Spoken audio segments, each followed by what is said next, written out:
back to SourceFed Nerd. I'm Meg Turney, and after a long wait, Beyond Two Souls finally hit shelves today, and these are our first impressions. Steve and I played the game as a duo, with me controlling Jodie and Steve behind the wheel as her spirit friend, Aiden. For the most part, I thought the controls were pretty smooth and intuitive. Even if there are camera angle switches that are kinda weird at times, it was easy to find your rhythm again right away. Jodie is, as most of you guys know, voiced by the lovely and talented Ellen Page, and has the power to control Aiden, a spirity, ghosty thing who starts out causing small disturbances, like choking a neighborhood bully, and moves to creating small disasters, all with the encouragement of young Jodie. The story is intense and sucks you in immediately. The stakes always feel high, even at awkward teenage parties. The only real gripe I have so far are the small filler exercises they kind of cram in between big events, like the push the button to solve this mouth problem stretch. That's a real thing in the game, and it's ridiculous. Having said that, I had a lot of fun playing with Steve, and I'm totally interested to find out what happens next for Jodie and Aiden. Steve, you played Aiden. Tell us what you thought. So I really dug the co-op in this game a lot. It's very much like the kind of game that you can play with your significant other, especially if your significant other just so happens to be someone that isn't very good at video games. The reason why I say that is because there's really no way to die in this game. So it is kind of like watching a movie together that you also just so happen to be controlling. I would recommend though, if there is a gamer in your group, I'd say let the gamer handle Aiden, only because there's a bit of a learning curve with even controlling this character. I found it even kind of difficult at first, but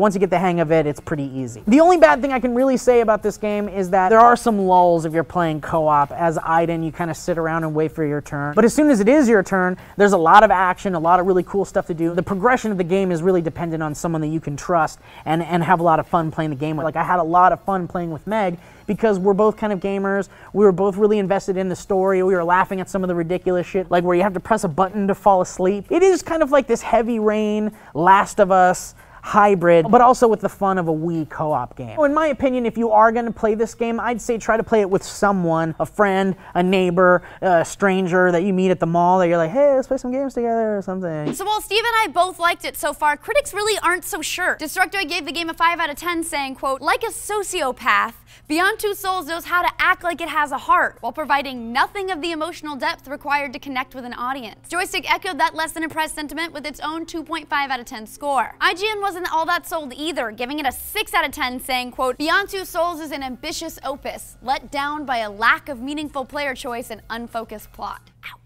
It wasn't all bad news for the title though, with Polygon giving an 8 out of 10 and saying Beyond's weak script is held up by its strong presentation and performances. And GameSpot loved it too, giving it a 9 out of 10. So guys, with scores all over the board, are you picking up Beyond Two Souls, and what have you thought of it so far if you have? Let us know in the comments down below. Don't forget to like and subscribe if you haven't already. Click this annotation down here, and if you click over here, you can go to the new For Human Peoples trailer. It's pretty cool. I'm Meg Turney. See you next time.